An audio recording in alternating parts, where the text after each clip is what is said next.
पितरों की छाया होती है, घर के बुजुर्गों की, घर के पूर्वजों की छाया होती है, ध्यान देना।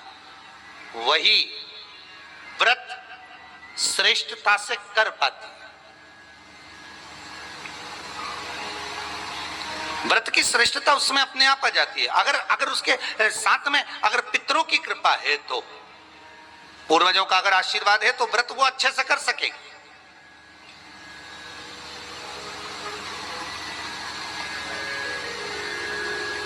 और सहज भाषा में समझ लीजिए, बहुत अच्छे से समझना इस बात को, कि मान लो, एक सरल भाषा में आप और अच्छे से समझिए उसको, बहुत अच्छे से,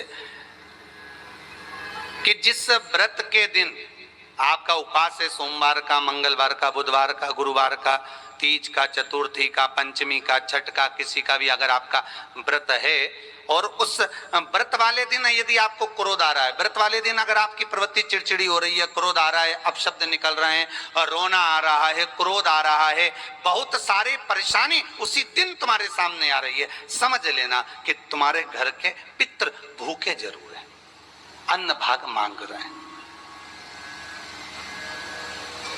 एक बात पहले भी कही थी, शायद आपको ध्यान में होगा, रात्रि को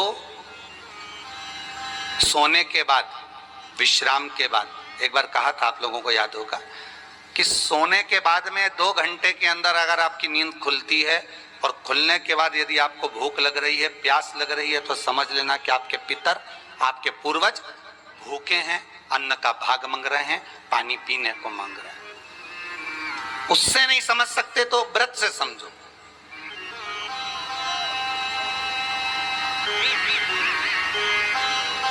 व्रत से समझो। मान लो आपने व्रत किया और आपकी प्रवृत्ति चिड़चिड़ हो रही है, क्रोध आ रहा है, अपशब्द निकल रहे हैं, ताने निकल रहे हैं, या कोई कुछ कहकर चले गया, और आपकी आंखों में अश्रु भर रहे हैं, आपकी आंखों में आंसू आ रहे हैं, तो वो श्रेष्ठ व्रत नहीं हो सकता, उसमें दुख है।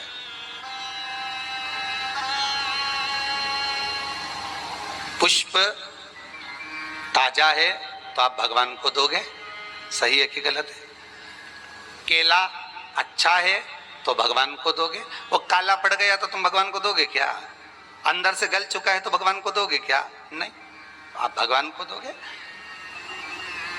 कोई फल ताजा है तो आप भगवान को दे दोगे, कोई पुष्प ताजा है, अच्छा है, तो आप भगवान को दोगे। अगर पुष्प मुरझा गया तो भगवान को दोगे क्या? पुष्प बेकार हो गया तो भगवान को दोगे क्या? नहीं। उसी तरह व्रत होता है, उसी तरह हमारा व्रत है।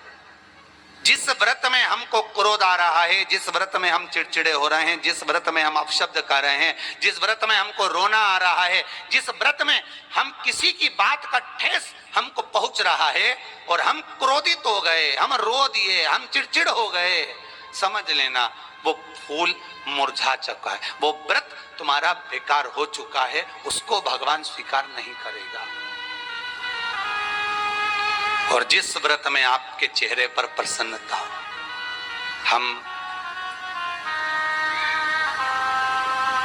इस व्यासपीठ से कहना चाहेंगे कि जितने भी यजमान यहाँ कथा करवाने आते हैं, जितने भी यजमान यहाँ पहुँचते हैं या ऑनलाइन वहीं से बैठकर पूजन कर कर कथा करवाते हैं, हम उनको भी कहते हैं कि 7 दिन की आपकी शिव महापुराण की कथा है, 5 दिन की आपकी शिव महापुराण की कथा है, 9 दिन की आपकी शिव महापुराण की कथा है, शंकर की कथा, चाहे भागवत कथा हो, चाहे रामायण कथा हो, रामचरितमानस हो, चाहे गीता हो, जिस पुराण को आप बचवा रहे हो, जिस पुराण को आप करवा रहे हो, जो करवाने वाला होता है उसके चेहरे पर स्माइल होना चाहिए, प्रसन्नता होना चाहिए। क्यों? क्योंकि इस पुराण को आप अकेले नहीं सुन रहे, इस पुराण को आपके पितृलोक में विराजमान पितृ पूर्वज भी श्रवण कर रहे हैं। जितनी आपकी चेहरे पर प्रसन्नता होगी, उतनी आपके पूर्वज भर भर कर आशीर्वाद देंगे। 7 दिन तक, जब तक आप कथा का रसस्वादन कर रहे हो, कथा श्रवण कर रहे हो, 7 दिन तक आपके चेहरे पर अगर प्रसन्नता है तो पूर्वजों का आशीर्वाद आप पर बना हुआ है, आप पर